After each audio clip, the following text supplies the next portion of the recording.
It's so interesting, Yeah, okay. like we make it true about how just we felt about the things. Yes. Yeah. How we perceive it. It's all about how we Yeah. perceive it. If it's all about how we felt it, that's something we Yeah, can change. right.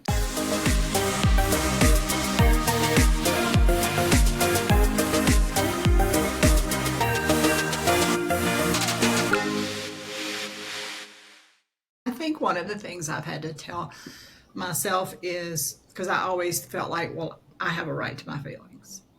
And Mm, we do have a right to our feelings, but we also owe it to ourselves to be accountable for those feelings. that's We right. owe it to ourselves to be accountable for how we receive things or how we perceive things because it may not be that way. So I think accountability is something that is so iced over. And if we can go around that route, we will, as far as accountability. Because it's always easy to point one finger at someone else when we have four pointing back at us, which is, something I think that's very important is to really look in the mirror and speak those truths to ourselves. And I have really, really learned over the last 5 years to be accountable for everything, even if it's like you say, Debbie, the way you perceive something, the way you go to someone and you think, oh, they're gonna apologize, but we're really going to them saying, you know what, that didn't work out. And I know you took most of the blame for that, but this is where I feel like I was accountable.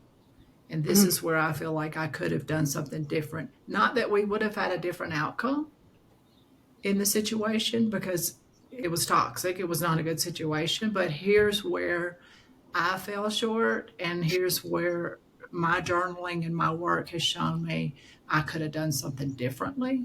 And I'm sorry I mm, wasn't strong enough to love you in that way. mm. Or I'm sorry that I was, had a part of me in that moment missing or not connecting properly or glitching out that I didn't realize that, this was toxic. We probably shouldn't go there. We probably shouldn't do this. Like we tend to be a victim instead of really Always, facing always. our reality. And I Yeah, think the journaling it helps when it comes with it. Because when you it write does. down all those victim mindset, you see that, oh, this is not true. Right. And then you're like, Oh, okay, I probably need to pop these balloons. This pity party needs to end. yeah. Yeah. It's I, over.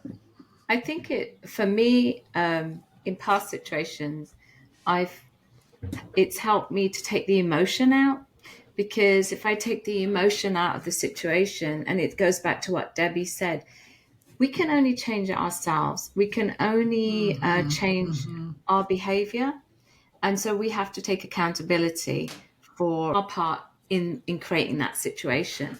And I've had situations where I've been really outraged and thinking, oh my God, they did this, they did that, they did that. And then I stopped and I thought, well, it takes two to make an argument, right? Uh-huh. So, Absolutely. what was my part in? How did I contribute to escalate the situation? And that's really helped me, because when I stop and I go through it without the emotions, it's not really what was said, and it was how I felt. It was how it made me feel. Now, if I can take the feelings out, what was really happening, Mm-hmm. and then you sort of break it down and you think, oh, I kind of screwed up a little bit there. I shouldn't have said that thing, because I knew that was going to, like turn the screw in a little bit. We know what we're doing when we sort of say things sometimes very Oh. subconsciously. Yeah. And So sometimes we mean to dig. Sometimes you've hurt me and I really want this to stab you right in the gut because that's where you just stabbed me. And I know I've been guilty of that. Like, not on a daily, but yeah, if I get hurt to that point. And I watched a podcast the other day that was so interesting. And one of the things he was explaining about why we should take a beat before we speak if someone right. has hurt us is the very back of your brain is where the fight or flight mode is. So that Mm, has to travel all the way to the front of your brain where you can make wise choices and decisions, whether to say something or whether not. And by the time it gets from here to here, I've already said way more oftentimes than I should have. So I'm trying very hard to, and have been for a long time, when somebody says something, to just wait a minute to process it, because I'm not on the clock. Right. And I've always felt That's like I right. had to be the first one to say something and the last one to say, like I wanted the first dig and the last word. And really, why? All that's done is cause me misery my entire life. Guilt of, oh, why did I say this? Or why didn't I shut up here? Or why did I even open the door? Because nobody's going to argue by themselves. Why did I even acknowledge that comment? It was not even worth my acknowledging it. Now I'm devastated for weeks over this one thing that could have been avoided with just a little bit of patience and a little bit of tenderness and a whole lot of shutting up. So I think that's why I'm in a sweet season, is because I have finally learned just to shut up. I don't necessarily have to protect the little girl within anymore. She's okay. And I don't have to protect me, because I know me. And I think that's what it took, is knowing that I know me and that I really do have good intentions for everybody that I meet. I don't want to harm anyone. And I have to believe that they don't want to harm me either. I have to trust and believe that the world is not out to get me. I'm so inspired of what Victoria said in our last recording, that you said we are trying to heal something we didn't even break. And we are doing that in our whole life. And then if we could separate our own responsibility and other people's responsibility, if we could separate that, our life could be so much easier. I And let didn't people do realize. their role as them instead of trying Yeah. to do their life for them, or oh, this is what they meant, or if we're not taking people at their word, we're altering the reality. That's very true. Even more. Yeah. So Yeah. that's a great point, Tadao. Yeah. And not Isn't it given. so interesting that we believe in so much what happens in our life based on how we feel, and we spend so much time on something we cannot even control. Yes. Work on yourself. You work Yeah. on fixing. I mean, it's not in fixing, because if we believe we're all whole and healed and complete, it's about, okay, so what do I need to do? What do I need to learn? Because I can't do anything that somebody else is. We talked about this. You can say something to 4 different people. They will all hear different things, right? Because everyone is picking up what serves them and what they need to hear in that moment. And I spent a lot of my time trying to give everyone the benefit of the doubt, like listening to this person's point of view, and then the person they're fighting with, listening to their point of view, and trying to come to some understanding between the two of them. And I actually stopped doing that now, because I'm not here to heal anyone. I'm not here to help anyone. Everything changed for me the day I decided to step away and not engage. Yeah. I'm still learning. Yeah, we're still learning. We're always learning, right? Everything that happens to us is that learning curve, is that growth. But I really do believe we all have to work on ourselves. Our perception, it's always our perception. It's never the truth, really, is it? So I'm learning to be a lot more, and actually that makes me a lot more forgiving. Yes. Because I will say, do you know what? Maybe they were having a bad day. Maybe that wasn't, what they meant. And it's okay. I can only control my piece of it. And I'm letting go of so many things that now when somebody will speak to me about a situation, I'll say that's in the past. Don't want to go there. Let's not go there. And how I look at it is, you can be, as we say, you can be right or you can be happy. Right. So I always think about that now when somebody wants to argue or disagree. I'm like, I mean, I don't think there's a book in heaven that says every time I was right. So I think you can be right or you can be happy, and sometimes you can't be both.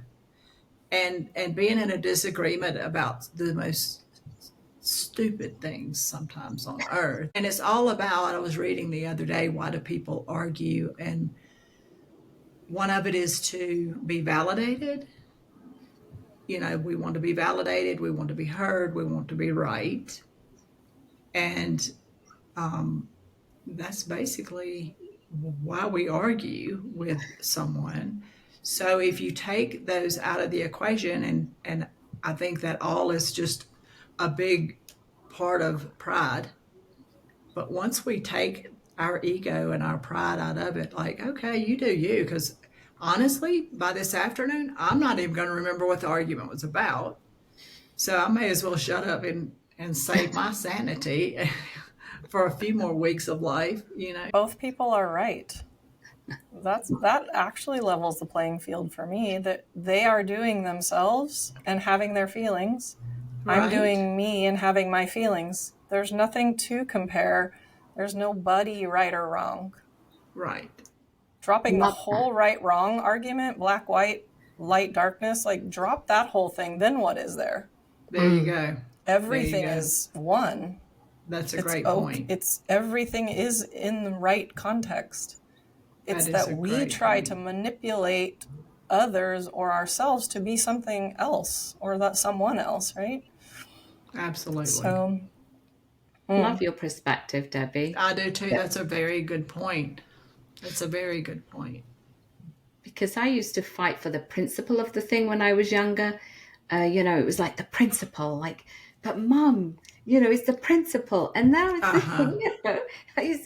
I was so argumentative when I was a child, in my teenage years and my early 20s. And now I look back and I'm like, God, I used to argue for no bloody reason whatsoever. It was just that I felt it was the principle. I was fighting for that.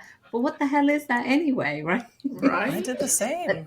That's just my perspective, crazy. My principle. Doesn't mean anything. That's my everyday life. I face this right or wrong conversation with my customer and with my team, like every fucking single day. No reservations. You don't take reservations? And I'm like, that's wrong. But when it comes with a customer, I cannot say, I cannot be rude, but like when I'm with my team, I would say, I'm not interested in a right or wrong conversation. What do you want? And what's the solution? Just tell me. That's right. Let's get to the point. Let's get to the point. So what is the solution? Yeah. There are too many solutions. What solution do you want to use in this situation? Or we're going to use my solution. I know there's a lot of options here, but today we're using mine. This is what we're doing. So it's either one of those, right? I think if we could all just be real and just say, wow, this happened and this happened, not in a complaining sense of the word, but just being real. I think the more real I am with myself, the happier I am. The more I don't try to have everything perfect and everything, in a controlled environment where if anything goes wrong, there's already a solution to it. And all that thinking was like exhausting. And that's where you feel least lonely, I think. When you're on journey, like just Victoria said before, it's very alone. I felt lonely when I was surrounded by the people who want the fake version of myself. Because I was faking myself to fit into this community. So I had a lot of friends, but I felt so lonely in there because I was so far away from where I really am. Yeah, your journeys weren't the same. I thought about you the other day. Jay Shetty's commercial or reel or whatever about life coaching came up, and he was like, I just remember when I decided I wanted to be a life coach, my family and friends thought I was crazy. Like nobody wanted a part of that. And I thought about you because of what your situation, different people with different opinions. And I think we all go through that. The biggest piece of everything that we're talking about that really resonates with me today when you were saying you were really lonely. It's the thing is, you take yourself wherever you go. So the thing is, if you're not content inside, then you can go to the greatest, most beautiful place in the world. You're still going to feel the way you were when you were back home. And that's why I think it is really important for us to spend time with ourselves. I absolutely love the time that I spend with myself, because it's time for reflection. And when I can quiet all the noise and distraction and just sit with myself, then I really do get a true sense of like who I am, what I'm feeling, you know, and what it is that I really want to be. And I think we've done that, because if we hadn't done that, we wouldn't be here right now. We wouldn't know that the thing that we really want to do is to be of service, is to help. So, you know, I if you're think feeling lonely with a group of people, then you have to truly go back, see what it is, what's missing in there, what it is that you need, what you can do for yourself, right? Because we are the oftentimes, only people that can heal ourselves. yeah, and Yeah. oftentimes we outgrow. If we're growing and working on us, then and we've talked about this before, you do outgrow people. You know, if you're Right. fortunate, you can go around and pick them up again and they'll come back with you. But when we're in a state of growth, I think it causes so much fear in the ones that love us. They're so afraid we're going to do great and wonderful things, they're going to miss out on it, or they're so afraid we're going to mess up and they're going to have to fix it, or whatever their fear is. There's always a fear behind that. And I noticed that, like, when I first started changing, I heard the word, you're just, from one of my friends, you're just so unrelatable. Oh, And to wow. me, that was the best compliment, because that meant I was no longer fake. I was no longer All faking life. right. I was no longer going along with the Stepford wife deal. I had broken the chains that were binding me. And so I was unrelatable because I had a voice. I just knew that there was a difference in me, and I could feel I could feel a huge shift in me. And I knew, to those people, those certain people that I'd been with all these years, I was very unrelatable. They've since come to know me again and love me in a new manner, and with a different kind of respect, and they see me in a different light. But in that moment, they were horrified. You know, like, did the aliens take her last night? We didn't know about it. What happened? So it's just funny to watch the different cycles of life repeat themselves Yeah. over and over and over. And someone has always been in that spot, and someone has always felt that pain. And I think that's what's great about what we're doing, is hopefully those will be the people that can find us. We should have But you, Debbie, as a you, boss. you are the Every boss company in lady. America. Yes. Debbie should be controlling it, right? Yeah. That's right. She knows. I know the best, you guys. You should just live this way. Thank you so much for watching AI Breakout, where our AI stands for authentic individuals. Please like and follow, and we love you, and we'll see you next time. Thanks.